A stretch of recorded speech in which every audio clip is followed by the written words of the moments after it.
If you've ever opened Google Calendar and realized the times look wrong, or your meetings are showing up in the wrong time zone, this video is going to help.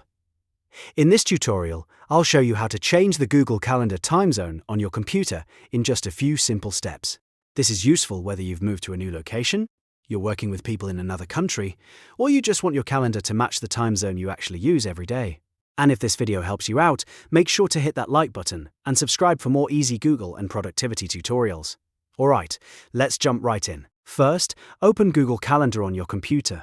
You can do this by going to calendar.google.com in your browser and signing into the Google account you want to change. Once your calendar loads, look to the top right area of the screen and click the Settings icon, which looks like a gear.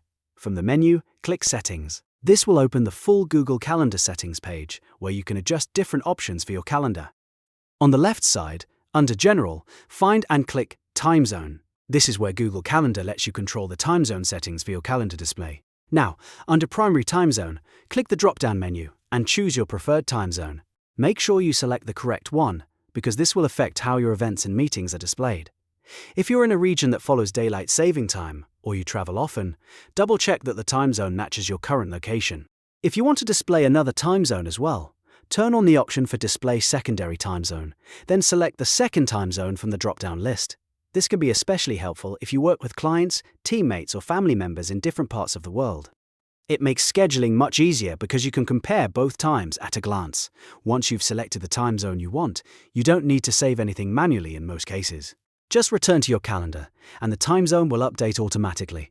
Go back to your main calendar view and check your events to make sure everything now appears correctly. If your calendar was showing the wrong times before, you should see the change right away. And that's it. You've now changed the time zone in Google Calendar on your computer. It only takes a minute once you know where to look, and it can save you from a lot of scheduling confusion later on. If this tutorial was helpful, please give it a like, and don't forget to subscribe for more simple step-by-step tech guides just like this one. Thanks for watching, and I'll see you in the next video.